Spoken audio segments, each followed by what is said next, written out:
Greetings, class. This is Mrs. McCoy, and this is our lesson 2. So this one is going to cover our introduction of polynomials, the concept of polynomials vocabulary. We're going to look at functions. We're going to look at multiplication and division. So we got 3 different sections that we're pulling information from for this lesson. And as you can see at the beginning, we've got some vocabulary. And again, I'm not going to have vocabulary as a test question. However, if the vocabulary is in the directions, you would obviously need to know what it meant to be able to follow the directions. So let's jump right in with those things.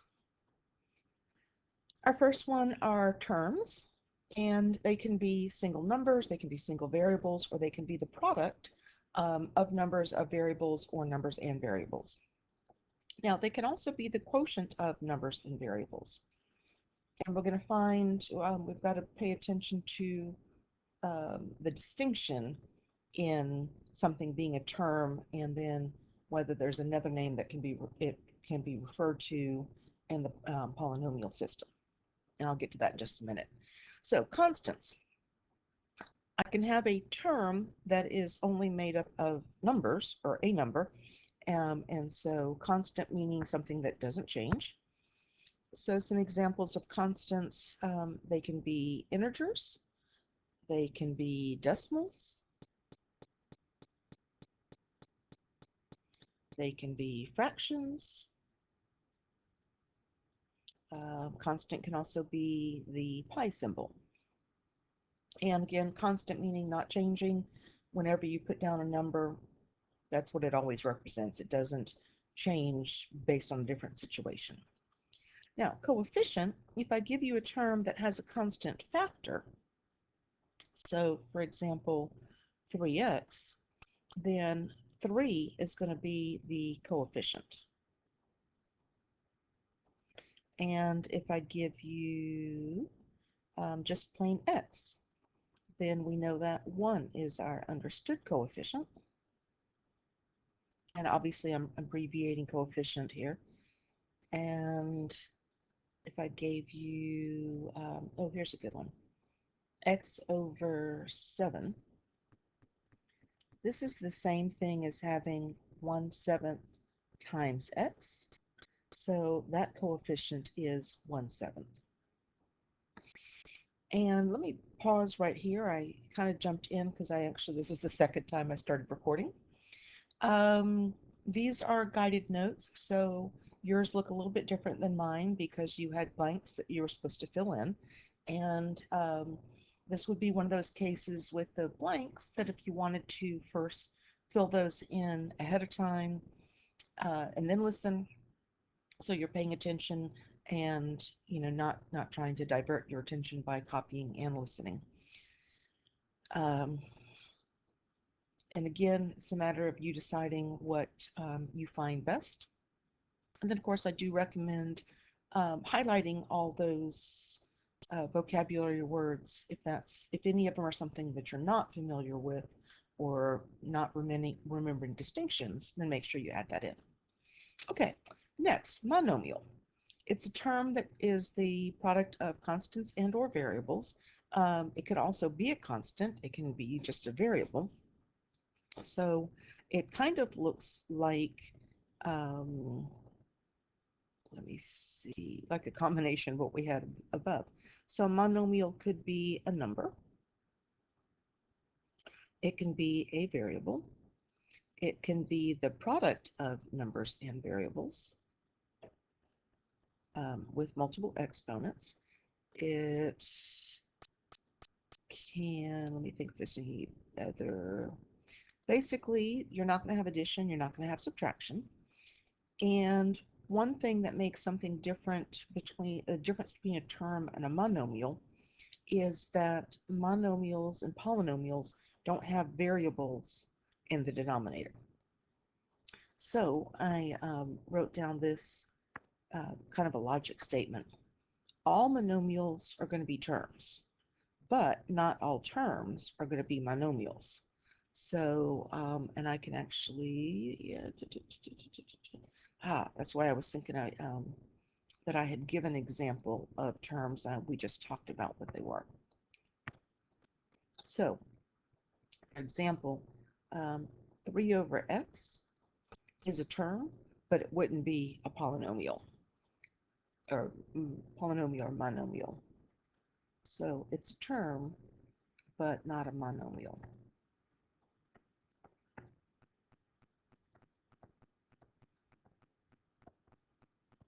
So just to make that distinction. Okay, binomial has 2 terms. So in order for it to have 2 different terms, it means it needs to be connected by addition or subtraction. So something like 2x plus 3y, or 7x squared minus 1. So as long as it has just one addition or subtraction sign in the problem and 2 terms, obviously 2 terms connected by the addition or subtraction, that's what makes it binomial. Trinomial then, and of course the most common is the trinomial that is something that occurs in descending order. So that's what we are most commonly used to seeing or talking about in algebra. But it could be something like this.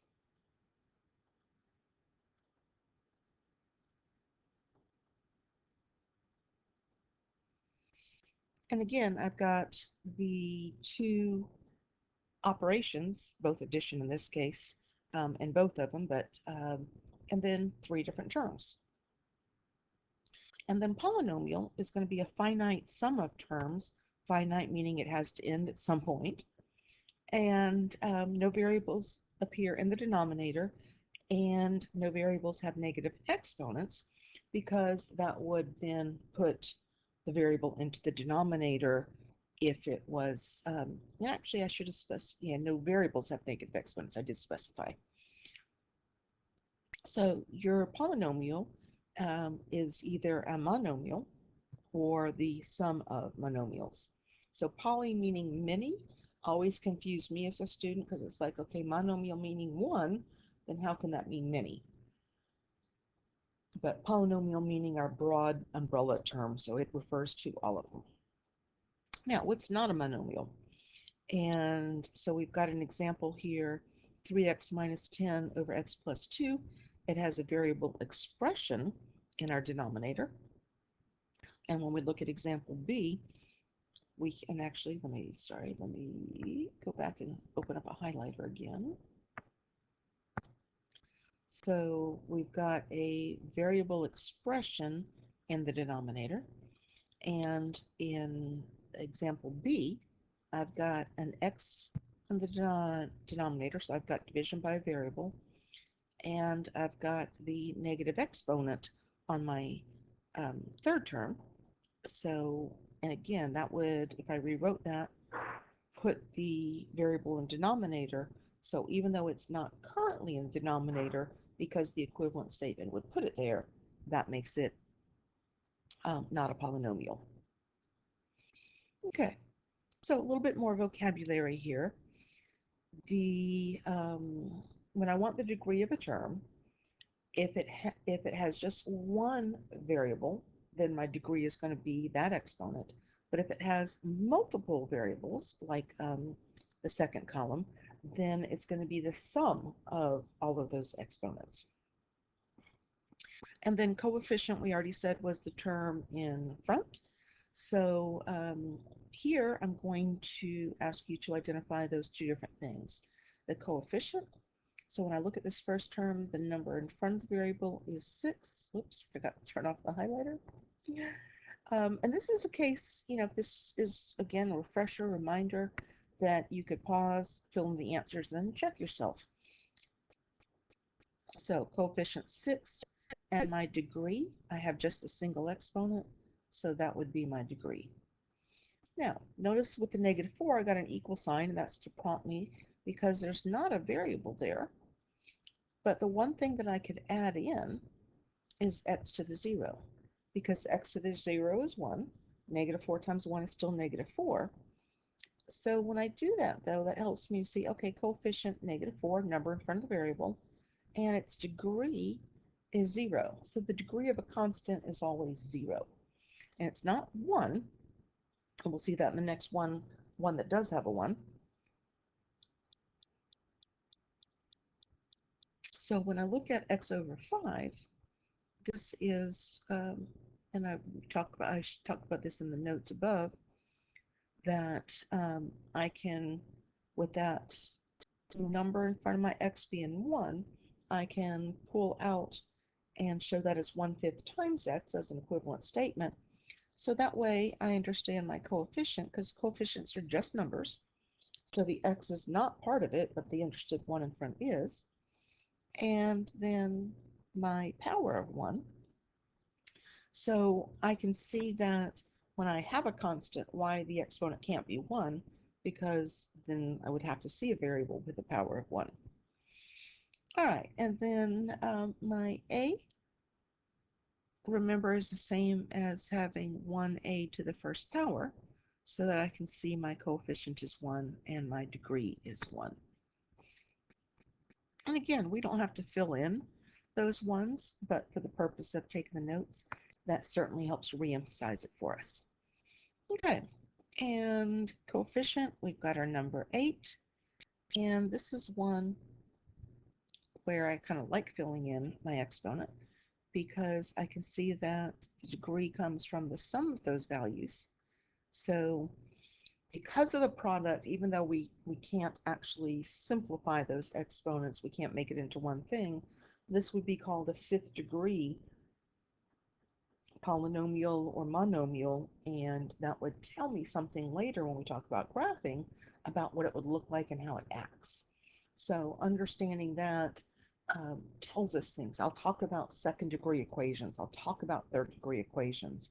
And that's all I'm talking about is what's the highest power. So coefficient in our last one, negative 3.7. And again, this one has multiple. So we've got 5 plus 1 plus 4. And that tells me now my degree is 10. Now, when I want to know the degree of a polynomial, then I look at each term, and if it's just a single variable, then whatever that exponent is, it would be the degree for the term. And then we put it in order, descending order by the terms, and whatever the highest one is called the degree of the polynomial. So but just that single one tells me, and again, like if I'm talking about a fifth degree equation, that tells me the highest power is 5. If I talk about a fourth degree equation, my highest power is 4. So when I look at this one, I only have single variables, so that makes it a little bit easier. X to the third, x to the fourth, x to the first, x to the second, and my constant, which of course is understood to be x to the 0. So when I ask you to rewrite it in order, we want the highest exponent first. And when we rearrange something, the sign goes with it.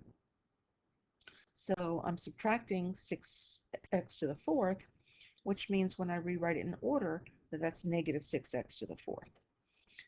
And whenever I have to rearrange something, especially multiple terms, a lot of times I'll just come in and say, well, let me mark that one off. Next is 3. So plus, understood to be positive, 2x to the third. And then x to the exponent is 2, which means I would have the negative 5x squared.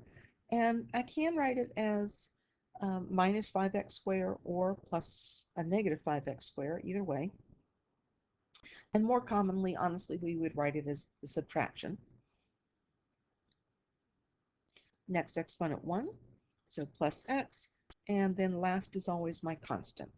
So this would be in descending order, or exponents going from large to small. And when I ask you to put something in descending order, and that's gonna be a part of what we're gonna be doing in our next lesson, is in order, next lesson or the one after, in order for me to factor something, it has to be in order. It has to be in either descending order, large to small, or ascending order, small to large. That's one of the things we're gonna always look for. So it's going to I'm not going to give you that as a question by itself, but it is going to be an integral part of steps we have to do in our upcoming lessons. Now, if I want to identify the terms of the polynomial, anything connected by addition or subtraction makes it a term.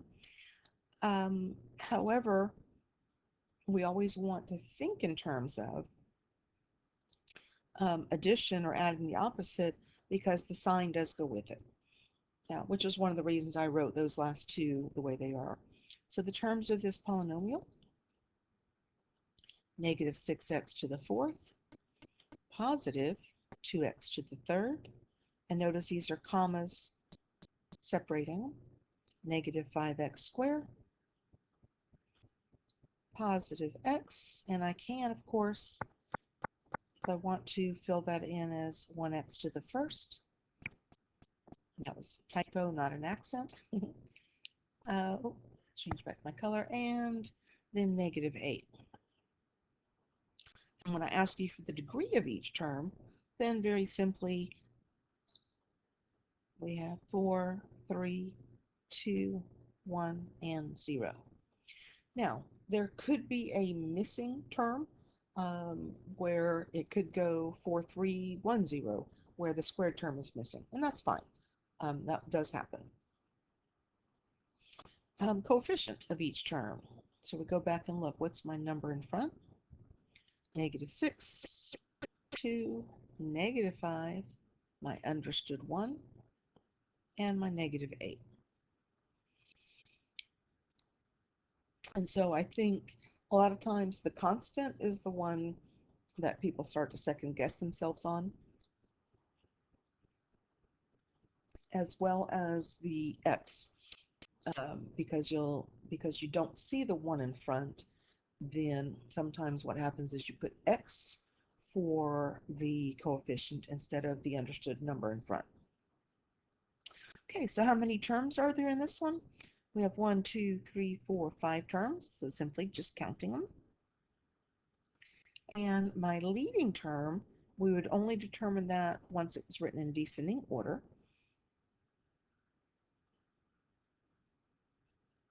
My leading coefficient, negative 6, and the degree of my polynomial based on that lead term, and based on the fact that all the others were, it's in descending order and there was no sums, then we know that our degree is 4. So this is what we refer to as a fourth degree polynomial. Okay, so next, a little bit more vocabulary as far as terms have variable factors, and you're going to hear this a lot, the word factors. So whenever I look at, for example, my 4xy squared, my 4, my x, and my y square are factors because they are the things that multiply together to make that term. Now, if they are like terms, then they have to have the exact same variable part, meaning the exact same letter and the exact same exponent. And if they're powers, they have to be raised to the same. So xy squared, xy squared. That makes those like terms, and basically it's just the name. They've got the same name, so if they have the same name, I can add them and I can subtract them. If they don't have the same name, I can't combine them. So looking at the next two, they both have x and y, but the first one is xy squared, the second one is x squared y. They don't have the same name. That's like having Joe and John. Really close. They both start with J-O, but they're not the same. So I can't say I have two Joe Johns. I have one Joe, I have one John. Now, whenever we are simplifying using addition and subtraction, then we want to be able to combine like terms. And you're going to hear again, I try to be consistent in how I phrase things, that you're going to keep the like part and you're going to add or subtract your coefficients. Very specifically your numerical coefficients, but most often I'll just say coefficients. And of course, as a reminder, what coefficient is understood and doesn't have to be shown in the problem, we know that the understood coefficient is that 1. Now, whenever we are doing problems like the next three, which are intended to be very similar, then this is a place where, again, I like to fill in the understood coefficients because under the stress of a test, something that you do automatically when you're doing your homework or you're practicing and reviewing, you're like, oh yeah, no problem. Under the stress of a test, though, all of a sudden you start to second guess yourself. So we have 3 triangles plus 2 triangles minus 1 triangle. And I can fill in that understood 1, maybe. I can see, oh yeah, my pen went to sleep again, no wonder. Fill in my understood 1. So 3 plus 2 is 5, and 5 minus 1 is 4. So we would have 4 triangles. If I have 3 triangles squared plus 2 triangles squared minus 1 triangle square, because they all are a triangle square, again, 3 plus 2 is 5 minus the understood 1 gives me 4. And if it's the variable x squared, it could be any variable, but since they all have x squared, that makes them like. 3 plus 2 gives me 5, and 5 minus 1 gives me 4. Now, one of the things that you're going to see periodically as we go through this, and as you look at some of the work and other authors doing things, is we'll talk about the fact that we could factor, so factor meaning the operation of factoring, we could factor out the common factor, which is that like part. So we can emphasize why we're doing 3 plus 2 minus 1. If we factor out that common triangle, then that leaves me just the operation of my coefficients. And the same thing here. 3 plus 2 minus 1, the operation of my coefficients, times my like part. Now, we don't have to go through that process, but anytime you start second guessing yourself, if you can look at a different operation and go, okay, I get the same answer both ways,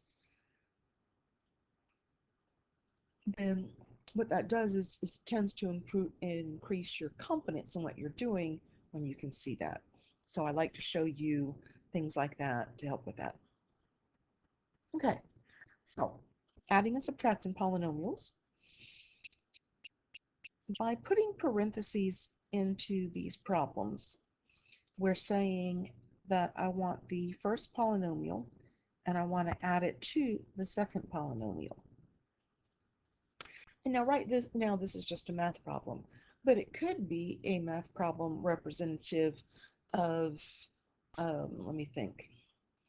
If I had information on 2 squares that I needed to add everything together, well, then it makes sense that we say, okay, this is all the information on the first square,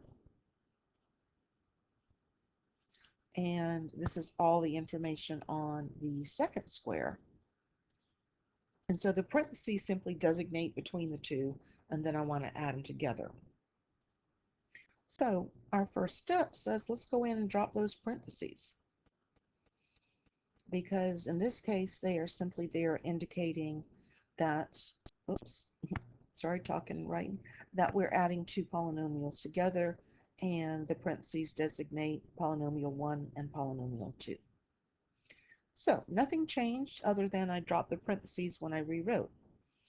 Now, because nothing changed when I rewrote it other than dropping the parentheses, a lot of times we tend to want to just jump in and add like terms and not rewrite it. And then, of course, you can go in and mark your like terms to collect them if you want to.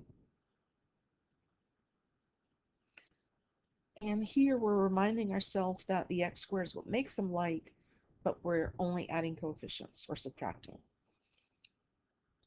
-2, there's the only x term, so that's going to remain the same. And +4, -5 is going to give me a -1. Again, notice my equal signs. I'm a big stickler on them being used correctly. So take a couple minutes before you turn in your homework. Go through and look for those equal signs. And then if you want to box your answer, you can. Now, I'm not sure if I finished the thought a minute ago. We tend to want to jump in and just start collecting like terms and not bother with the rewrite. Well, what happens is when we look at, I'm actually going to jump down to question 3. When we look at this one, it's identical problem with the exception of I have subtraction between them. And so what happens is when we look at this one, we try to do the same thing. Say, okay, well, let me start collecting. Well, 3 minus 7x, 1 is a different operation, but then you've also got to do the minus the negative 5. And that's usually where people make their mistake, is when they've got to do the two signs back to back like that. So it makes more sense if we come in here and say, all right, let me rewrite. Nothing, let's not change numbers. Nothing happening in the first term because there wasn't anything in front of it that would change it. But I will make my 3 look more like a 3. So when we are distributing, we can, at this level, hopefully we are just making the sign changes. Minus a positive 7 leaves me with minus 7x. Minus a negative 5 gives me plus 5. So by rewriting and changing the signs as needed here, now we're ready to collect our like terms, and again marking them. And as always, if you are unsure when you're collecting with signs, you can do the coefficients into the calculator. You're not worried about the x's because you've already identified them as like.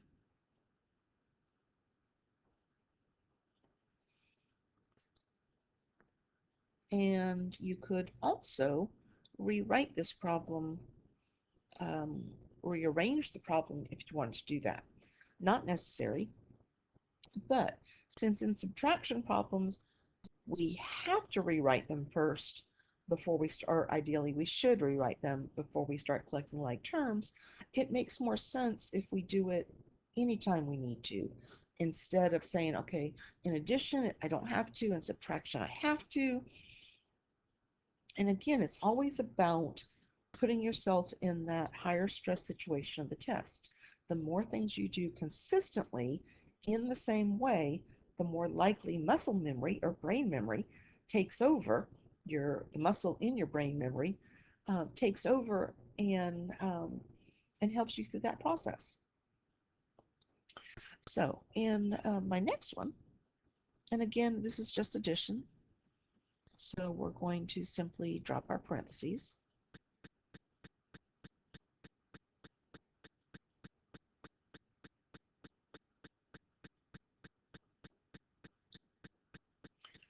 And in this one, I'm not really worried so much about order. A lot of times once I do this, if there's, and kind of when you analyze this, you see that we've got x cubed, xy, x, and constant, then you're trying to decide, okay, I've got xy and I've got x. How do I know which one to put what first? Well, if you think about the degree of it, xy is a higher degree than x to the 1. Xy is a second degree and x is a first degree. So I would use that to help me decide how to put them in order. And again, I always like marking my terms because that way I'm sure I used everything. And it doesn't matter what you're using to mark them. Some people mark them and then mark them out. -4 and +7 gives me a +3xy. And I could only combine them because the xy's were the same. And then my 5x, I didn't have anything else like it. And my +6, I didn't have anything else like this, like it.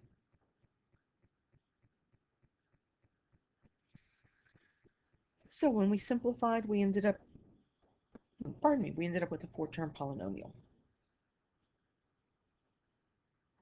And there actually is a term, I'm not sure if I can pronounce it correctly, a quadrinomial. Very rarely, honestly, I think I've hardly ever, if ever, heard it called a quadrinomial. Mostly once we get above 3 terms, we just say polynomial. Okay, now the next one is one of those phrasing that verbiage of really looking at it and not focusing on just the word subtract, but the phrase subtract from. If I want to subtract this from this, then the order switches up. So my first step says, well, let's bring that first polynomial in front. So a squared b.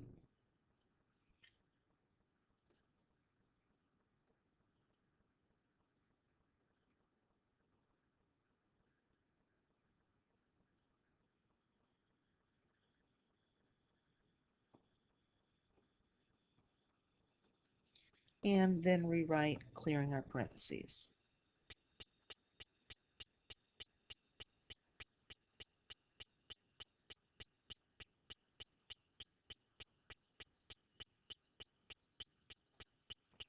So minus the negative gave me positive, minus the negative gave me positive, and minus the negative gave me positive. And one thing I always try to do too is pause and look, make sure that I actually changed all the signs. They were all negative, they did become positive. 2 plus 1 says this is third degree, that would be the highest. 5 and 8 gives me 13a squared b. And second degree, negative 3 and positive 4 give me a positive 1ab, or just plus ab. And, oops, I should have done something different. Then positive 2 and positive 7 give me plus 9. And in particular, I did that minus 3ab plus 4ab to say, if you're left with a number in front, then you should have the variable. I think one of the common things with 4 minus 3 giving us 1, that for some reason in that one, that's when we want to say that the variables in the vernacular I don't like cancel out, and they do not. The only time you would end up with them not being there is if your coefficients were opposites. So if that was negative 3 and positive 3ab, that would have given you a 0. There would have been no ab left in the problem. Okay, now these next two I want you to work vertically. And the reason I want you to work them vertically is because we want to know how to handle that sign issue with it for when we do division in probably the last page of the notes for today. So when I'm subtracting, and again, it is similar to the problem above with subtraction in the parentheses. It's telling me to do the same thing, but I don't want to have to go through rewriting it, so this is where we say we overwrite it. Subtraction became addition if we come in and say, okay, that positive 3 became negative, that subtracting 6 became adding, and that adding 3 became subtracting 3. Or negative 3, sorry. So now this says negative 9 plus negative 3, and we know when we got two signs the same that we add 9 and 3, and so we'll call this either subtracting 12 or adding a negative 12. Positive 5 and positive 6x give me 11x, and positive 7 minus 3 give me positive 4x squared. And that was addition, that was positive, so I do need the addition sign with that other term in front. So nothing hard about that. We just need to distribute the sign, and we overwrite when we do it. It's one of the reasons I like to have like a red color pen, just so I can see that I did it. Subtraction became addition, and I changed all those signs. I really recommend that you do that, because when we do long division, we've got to do that multiple times. And if you don't, chances are you're going to skip one out of the multiple steps and mess up the whole thing. Now, this one wants me to rewrite it vertically, but one of the things I noticed right off the bat is the first one is 4 terms, 3, 2, 1, 0, so it's in descending order. The second polynomial only has 3 terms. And I notice it goes 3, 2, and my constant 0 power. So it's missing a term in here. Now, I can put in a placeholder 0x, 0 meaning 0 times x gives me 0, so that when I put it in order, I got everything lined up. So we're going to rewrite this one.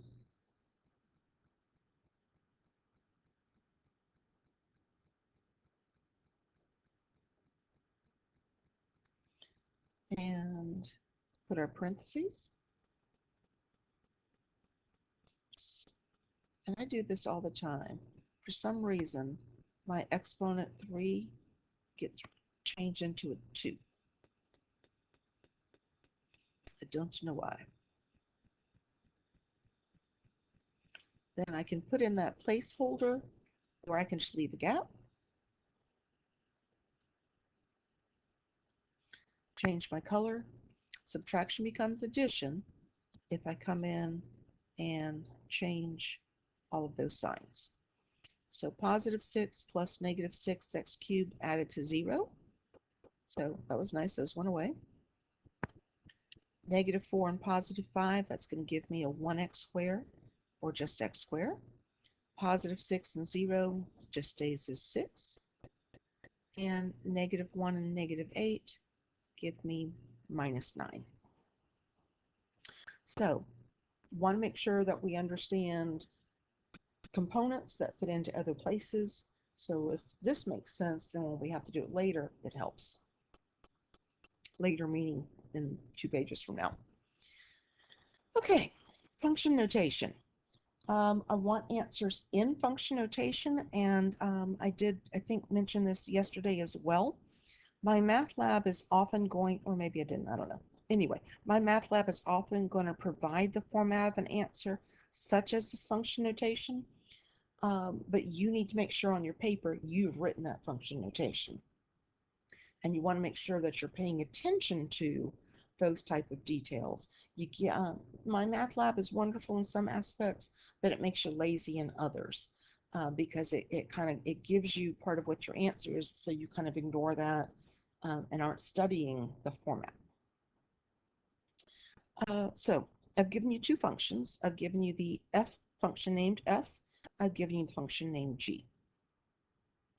And in the first question, 7, I just want to know what f of negative 2 is. So we want to take that f of x function, and anywhere that there is an x, we're going to fill in whatever value I asked. So a lot of times I'll come in and I'll rewrite and I'll put parentheses anywhere there's an x. And then whatever's in the parentheses is going to fill in. So in this case, it was the number negative 2. It fills in. So it only filled in 2 places. And the parentheses were particularly crucial in this first step because order of operation. I have to know that I need to square it, that I'm squaring the negative sign before I do my multiplication. So the first step I wanted to see was substituting. Second step is the simplifying.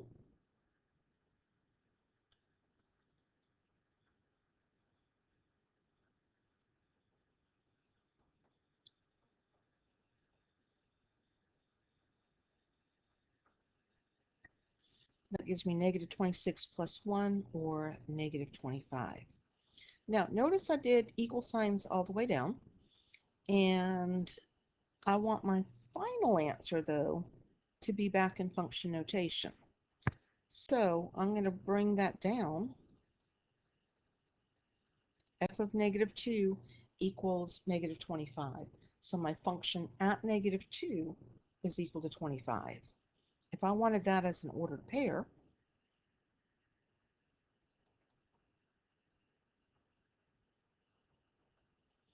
then the input is negative 2, the output is negative 25. Input is your x, output is your y. That's going to come up all semester long. So I know because I'm having the way I have to record this, y'all can't see me, but I literally am looking up and talking like I'm talking to the class as I'm doing this. And I got my hand gestures going on. But what's fun is I'm sitting here with a cat in my lap as I'm doing it. So she's very happy to have lesson time because that means she gets extra pets. All right, 8. Oh, my cat's name is Katza for those of you that want to know. Function x plus function g. And that's kind of going to look like the problems above. My function x was, sorry, my function f was negative 5x squared plus 3x plus 1 plus my function g is x squared plus 4. So that's all that notation says is tell me what the function was and add it to the other function. It's addition. So we know we're going to rewrite it and drop our parentheses.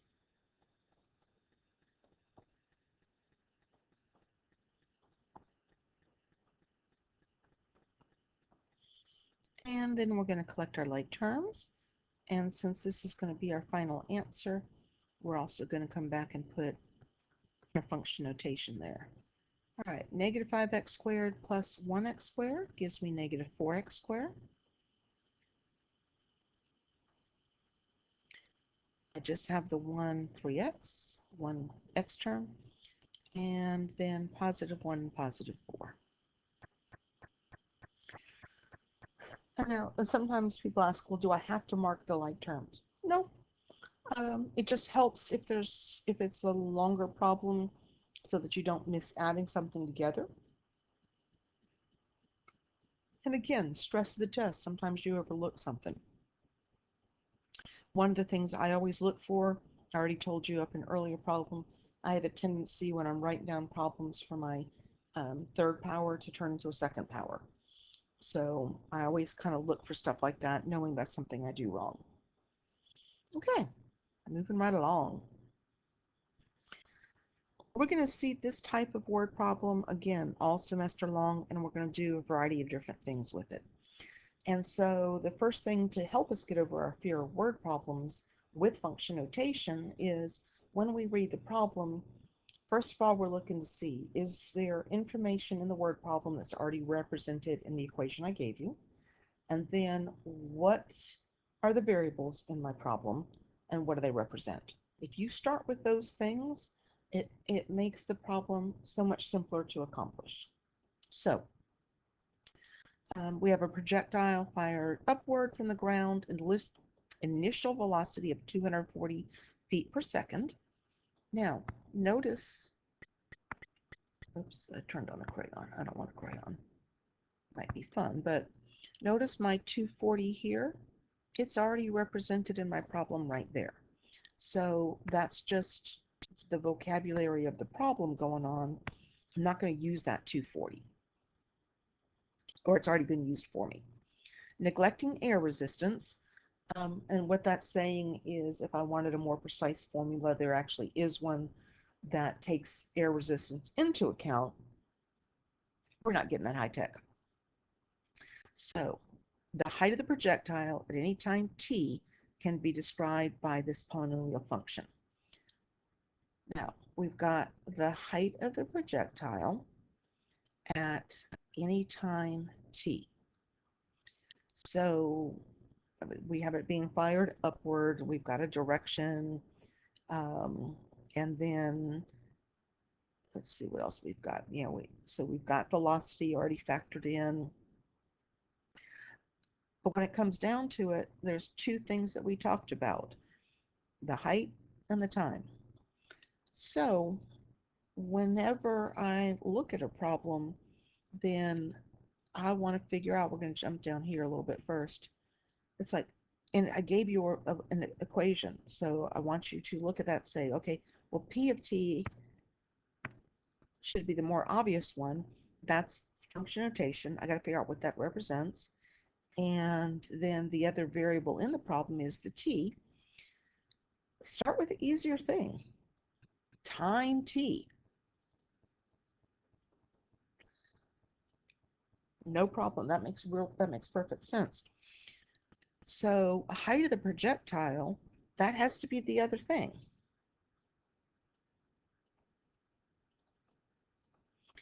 Now, sometimes I like to, it's like, okay, we're using velocity at feet per second, so that means my height should be in terms of feet, and feet per second, my time is going to be in seconds. So that way I know what the units are that I'm talking about. Now, let's go back up to question A. Why was the letter P used in my function? Sometimes there's a reason, sometimes there's no reason. They just pick a letter. In this case, I'm going to guess because it was projectile, we wanted to use the letter P. The letter P has doesn't have to have significance in the problem. It just is part of function notation. And it doesn't mean this, doesn't mean P times T. That's not what it says. It's function notation. So it says, what it really says in the context of the word problem is the height of the projectile in terms of time T. And so when I ask you, does it matter if any other letter is used? It doesn't. And technically, I could put something different in place of time. I would just have to tell you if I want to use X for time. A lot of times these physics formulas and algebra formulas are fairly close to, it's like time using T. Now, having said that, when we get in stuff where I give T for the variable, T's turn into plus signs. Some of y'all don't like to put, I put tails on my T's so that I can tell the difference. Some of y'all's T's and your plus signs look exactly the same and you change the whole problem. So it might be worthwhile changing your variable. Okay, now let's look at what I want you to do. Here's the question. Whoops, turn my pen back on. Okay, so this is the question in here. It says I want to find the height at time t. Now next are my directions. I want you to rewrite the equation using the given values before you find your answer. So you have to know which one did I give you. Did I give you the P of t or did I give you the t? This one, I mean, very straightforward. T equals 3 seconds. Couldn't be any more obvious. So in my equation, that says I want to replace the t with 3. And just like the one on the other page, we're simply, first step, plugging it in. So P of 3 is equal to negative 16 times 9. Remember, order of operation, you got to square first. 12, 6. And then let's go ahead and use our calculator to wrap that up. We've got 16, oh, I don't know how to make it negative. Oh, yeah, it is. There we go. Negative 16 times 9 plus 720. So that gives us 576. So when I ask for an answer and I want your function notation, especially if it's already filled in my math lab, make sure you give it to me as part of your answer. Now, if I ask for your correct units, we already set up here, time was in seconds. So in that case, my height of the projectile at 3 seconds. So remember, this is your time. Here's your seconds. And then we said height was in feet.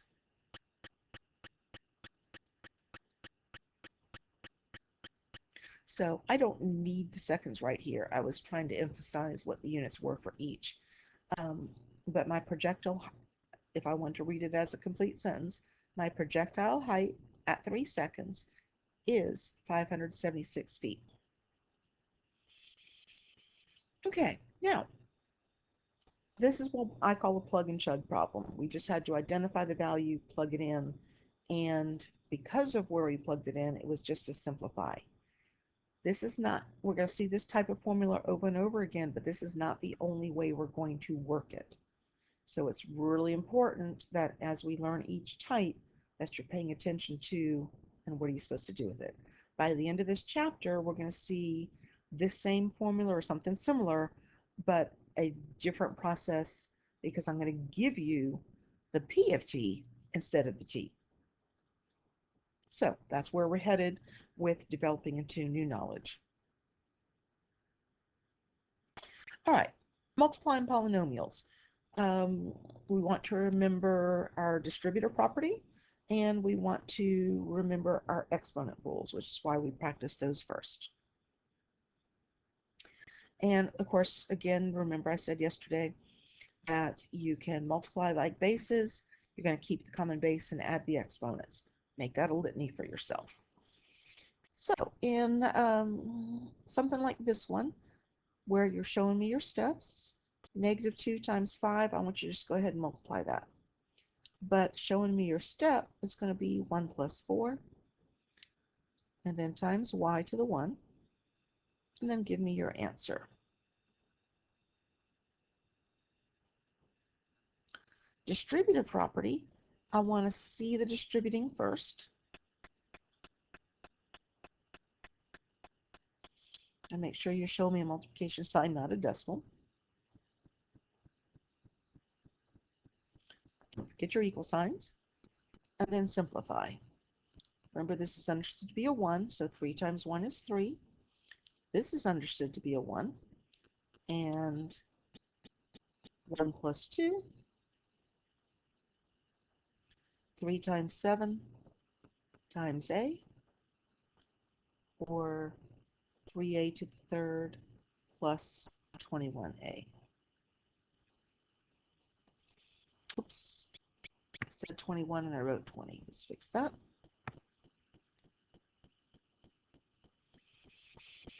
Now in question 12, we're going to see factoring like this as well as the distributing. And for some of you, it's going to make more sense if you go ahead and make that a -1 that you want to distribute. And when I'm asking for your distributing step, then there's a couple different ways that we can show this. So we can show it as -1 times 6. So I still have my minus there, or we could change it to plus a negative. And then in that case, I have -1 times -6.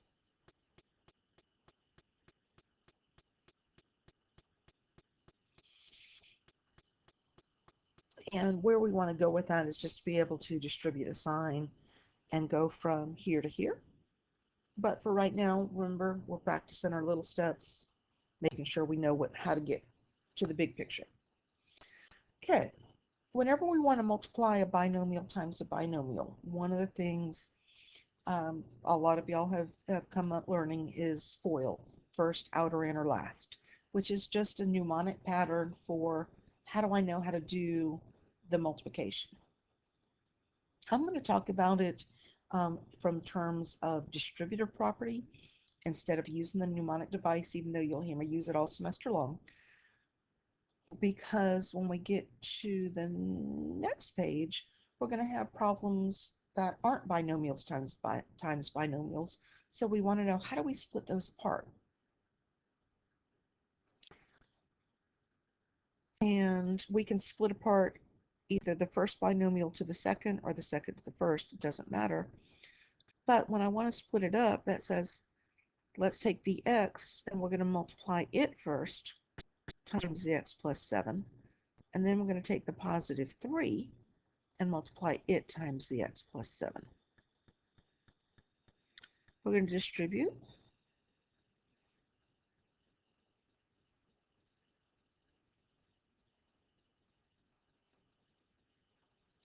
And I am just multiplying and simplifying. The way this one was set up, the two middle terms are like each other. And so we end up with a trinomial when we multiply. And if we were to look at FOIL, then x times x, that's the first times first.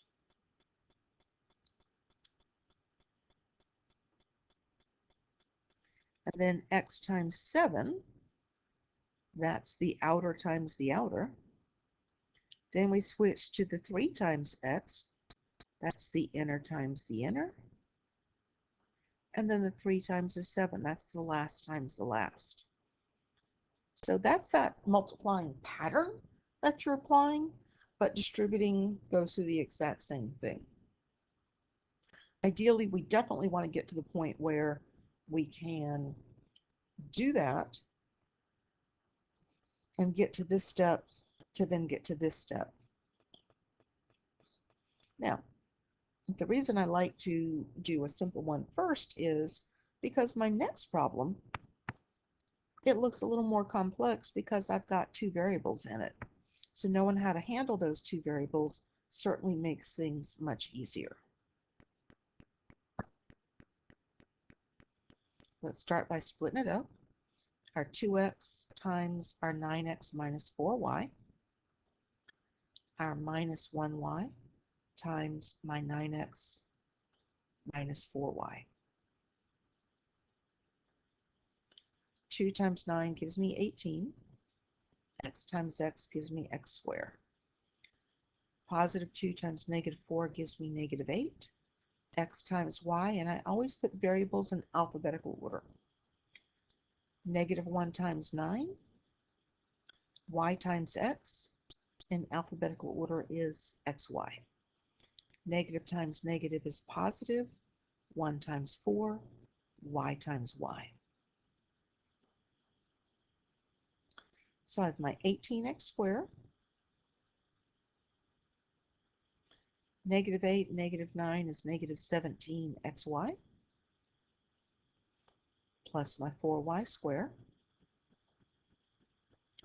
And this is correct order right here.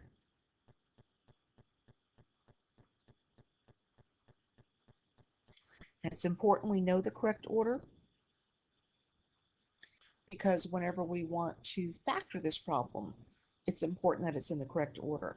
So when I have 2 variables, and usually it's alphabetical, so x came first, an x and a y were in the center, and a y came at the end.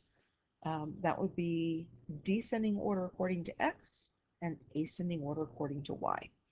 So when you've got 2 variables, that's one of the ways that they could be put in order. Okay. Oops. Evidently my handwriting's a little bit bigger here. Next, a minus 5 quantity square. We worked on, and I told you when we get to this, I'd talk more about it. If I gave you, we're going to do it 5a quantity square. Because that's multiplication, that's the same as having 5a times 5 squared times a squared, or 25a squared. And that's our product to a power rule. When I look at 15, that's not a product to a power. That's a difference to a power. There is a shortcut, but it's not what I just did in purple. We're going to talk about that shortcut in a minute, but right now, we're just going to expand it. A minus 5 times a minus 5. A times a minus 5 and minus 5 times a minus 5. A times a gives me a squared. A times negative 5, negative 5a. Negative 5 times a. And negative times negative is positive. 5 times 5 is 25. Those 2 middle terms are like each other. Notice, because this was an identical binomial times an identical binomial, that those 2 middle terms are exactly the same. And because they're exactly the same, this would be similar to me saying 2 times negative 5a repeated addition is the same as multiplication. Now, this is not a step I need to see. This is a leading into the other shortcut.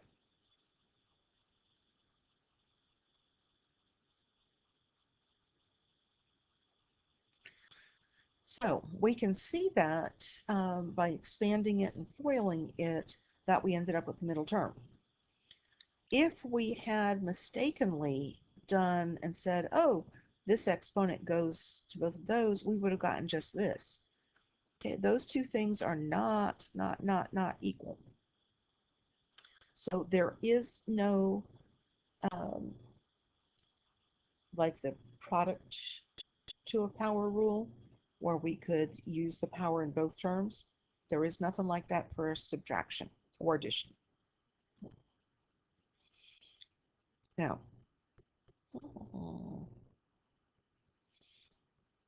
I'll have to come back to the other shortcut. Last one for the multiplication. Notice these two, identical first terms, identical last terms, two different signs in the middle. With 15, two same signs in the middle. Two same signs in the middle always gave me a middle term. Two different signs in the middle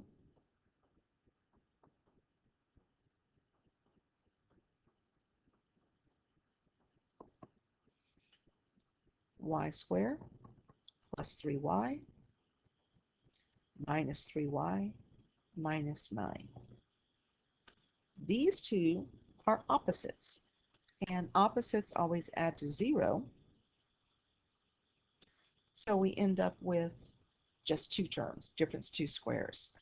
So anytime we have a problem like this, where the middle signs are different, and that's the only thing different about the two terms, this is called the difference two squares when we multiply it, and that middle term is going to add to 0. Versus when I'm squaring the quantity, I'm doubling the middle term, so it's always going to have a middle term. All right, and last page. Oops. So here we want to do a little bit more with our evaluating functions, and I'll be honest, I don't know why I didn't put them all together. It's all right though. So notice here that what's in the parentheses is an expression. The one we did on the other page, I was doing the substituting in a number. So same concept. I'm just going to leave a bigger gap in my parentheses because I'm replacing x with whatever's inside my function. And whenever what's inside my function is a plus 3. So there's my first step. Now, second step says I need to simplify this. 1, don't lose your plus 2. But we just talked about on the other page, how am I going to multiply that out? So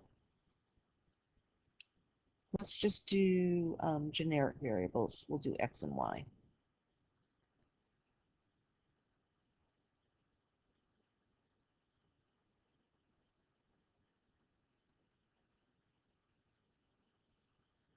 Also, make sure your y's don't look like 4s, because all of a sudden, my y became a 4.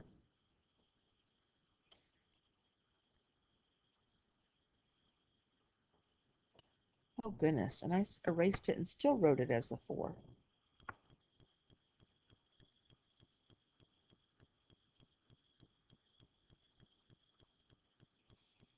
So x squared plus xy plus xy plus y squared. And so remember what I said on the other page. Those two middle terms were exactly identical. Here, we're just adding those two like terms. But what I want you to notice is that the shortcut says take the first term and square it, multiply the two terms, and then double it, because outer and inner were exactly the same. That's where the doubling comes from every time. And then take the last term and square it. So that shortcut says, okay, whoop, take the a and square it. multiply a times 3 and double it. So we're going to do 2 times a times 3.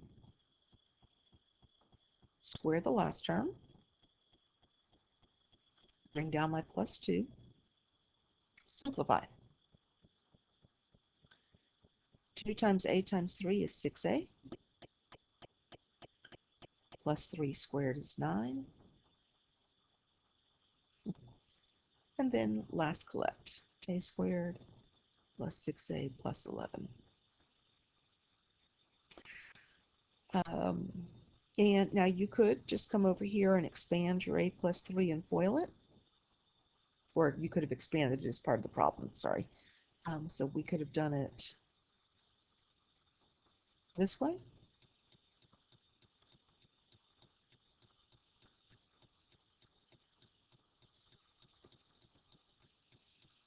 And still come up in that same final answer. Now, notice A and B both have similar as far as a and 3 in there, but this says the function at a plus 3. So this one says I want to add that 3 afterwards. So I'm changing it up. We've got my first, let me see if I can think of the best way to do this.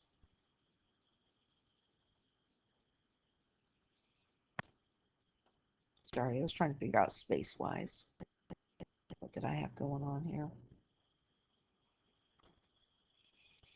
So my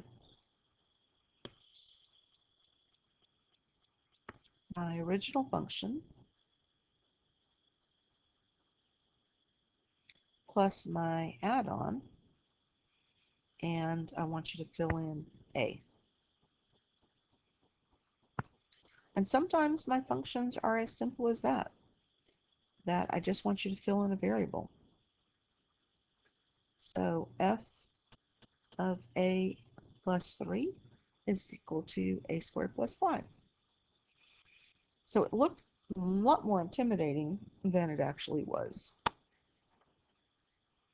All right, and then as we wrap up, I talked about having to multiply multiple terms, and that's why we wanted to practice the distributive property on the other side. Because here, when I split this one up, I've got 3x times 2x squared minus 3x plus 1. And then I've got minus 2 times the same.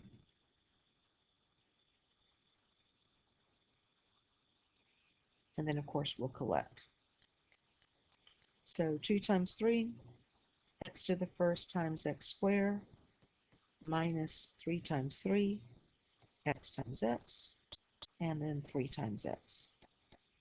Now, one good rule of thumb to look at is my original problem was in descending order 2, 1, 0. So after I multiply, it should still be in descending order. If you forget to multiply something, then that'll mess it up. But 3, 2, 1. Negative 2 times x, negative 2 times negative 3, and negative 2 times 1. Now we can collect our like terms.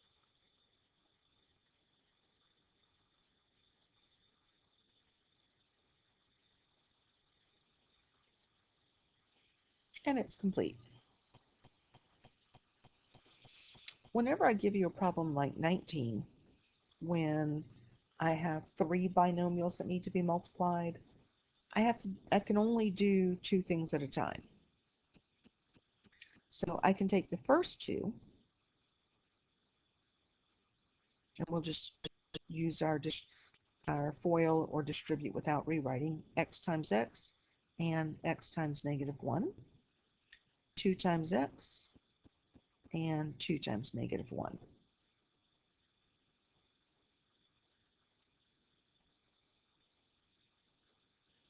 Simplify.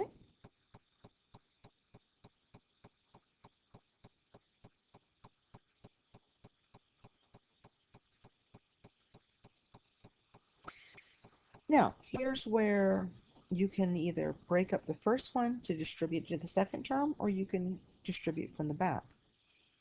So, and it's going to be the same number of steps. But I can say I want to distribute my x.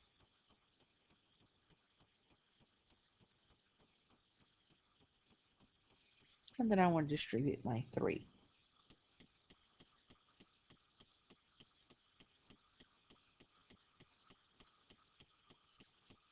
And of course, again, remember, make sure you're using that 3.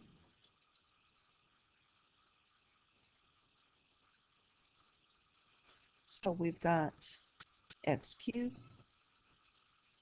X and 3 gives me 4x squared. 2x, negative 2x and positive 1x gives me plus 3x. And then my minus 6.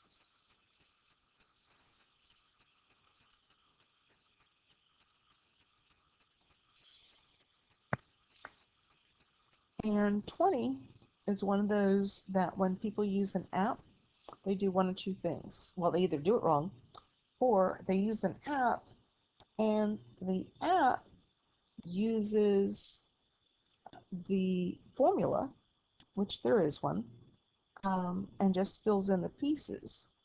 Well, if you don't have the formula memorized and I'm not teaching you the formula, then I have no idea where that answer comes from. It's just like, ta-da! You've got the magic numbers. So when you have to do something, when you have a problem like that, you need to expand and multiply it. So again, this turns out to be 3 terms.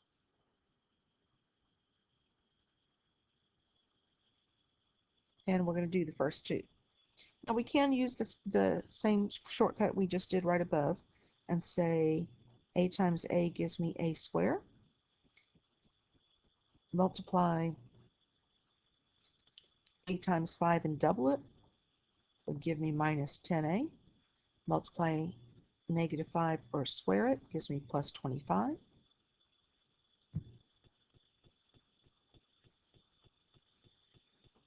And then we can break it down and distribute it. Now, I don't particularly like distributing from the back, so I'm going to pull it up front.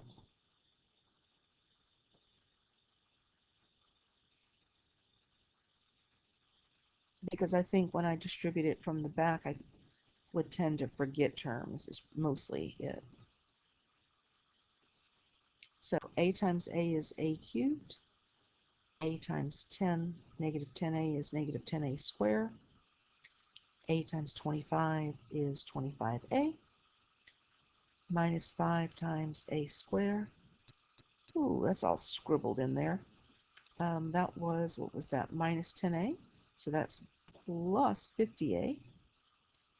And then minus 5 times 25 is plus 125. Let's see if I can make that any better. Nope, that didn't make it any better.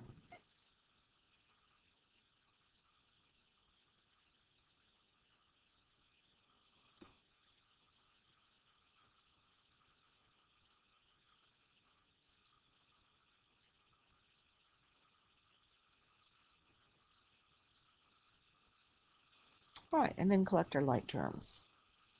Negative 10 and negative 5 give me negative 15a squared. Positive 25 and positive 5 give me positive 30a. And then plus 125.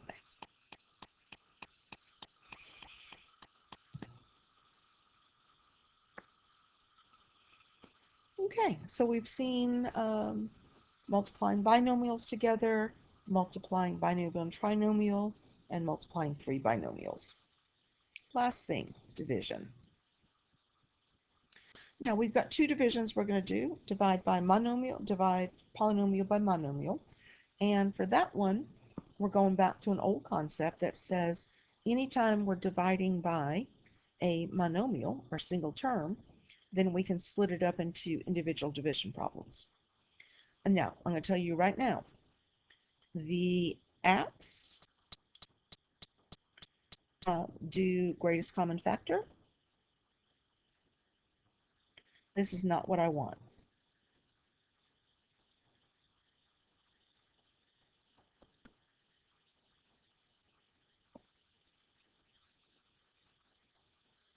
because that's not the point of this question. The point of this question is not to look for the greatest common factor and divide it out. The point of this question is to follow this particular property of, and the directions I'm asking you to divide, but I'm asking you to follow this process as opposed to dividing greatest common factor. So I want to see 3 individual problems. Ooh, I really should have enlarged this. I probably had it blown up when I was writing it and didn't realize when it printed just how small these numbers are.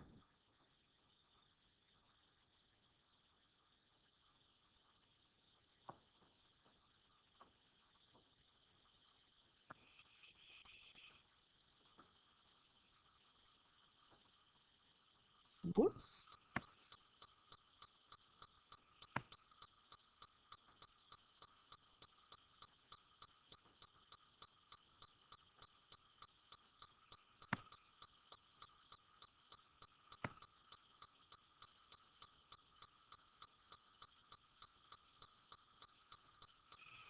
All right, and again, this is part of we practiced it, the different rules on yesterday's lesson. I want to see the practice. I want to see you put the practice into play here. 18 divided by 3, you just need to do that division. Quotient rule, though, I want to see. And then quotient rule.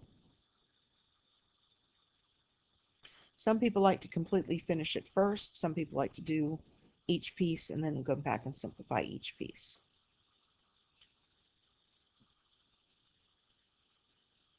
Of course, this is y to the 1, and the 1 does not have to be shown. 9 divided by 3 gives me 3. And I have 4 minus 3 and 2 minus 2.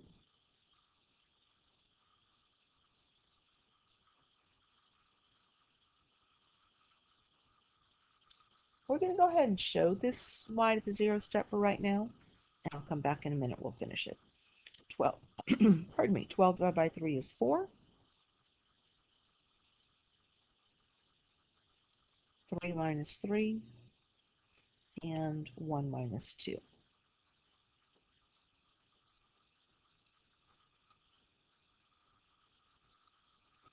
Okay, now we're going to clean up. 6x squared y to the 1, we're just going to put as y, plus 3x to the 1, we're just going to put that as x, y to the 0, we know that that turns into the number 1, and 3 of the x times 1 is just 3 of the x, so we're good. Plus 4 x to the 0 becomes 1, and then y to the negative 1, this is the one thing we have to do a little bit with. Remember, exponent controls position, so it's going to move it to the denominator and make it 4 over y. So it's not a difficult problem to do, but you do have to do 1, 2, 3, 4, 5, 6 different quotient rules, as well as remembering your not your zero factor property, your 0 power and your negative power. And I would expect this last term, by the way, not to be written as 4y to the negative 1, but written as 4 over y. All right, last concept. You may not use synthetic division here. I do want to see this done as long division. And so long division says we're going to take our denominator and put it into our numerator. And I'm already not leaving myself enough space. Let's fix that.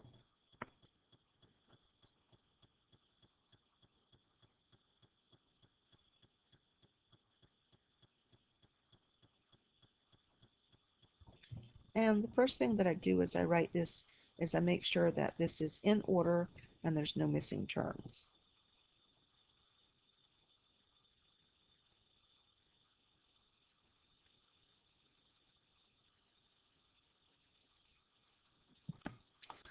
So when we're only looking initially at the x and the 5x, and I want to know, let's take my divisor, what times x gives me exactly 5x cubed?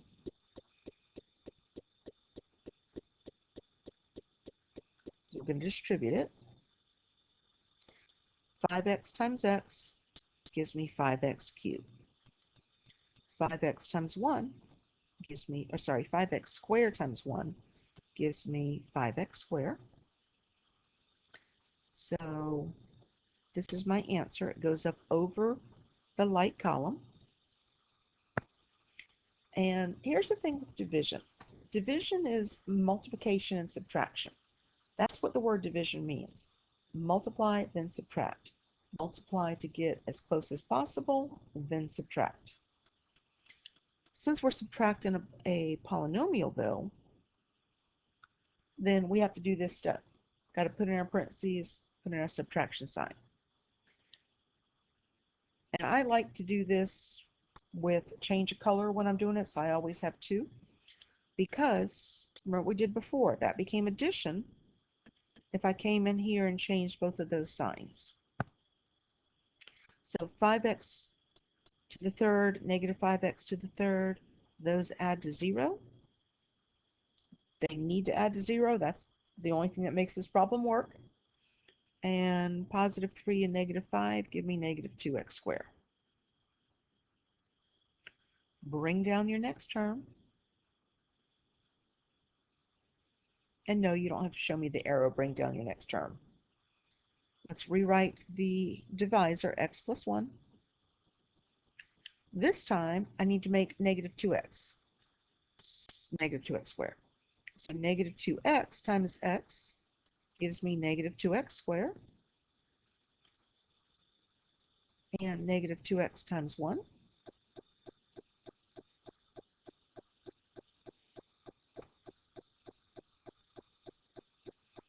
Subtracting. Subtraction becomes addition if I distribute that sign. Negative 2x squared and positive 2x squared add to 0. Negative 7 and positive 2 give me negative 5x. And bring down my last term. Put my x plus 1 again. This time, what makes exactly negative 5x? Negative 5 does. And distribute.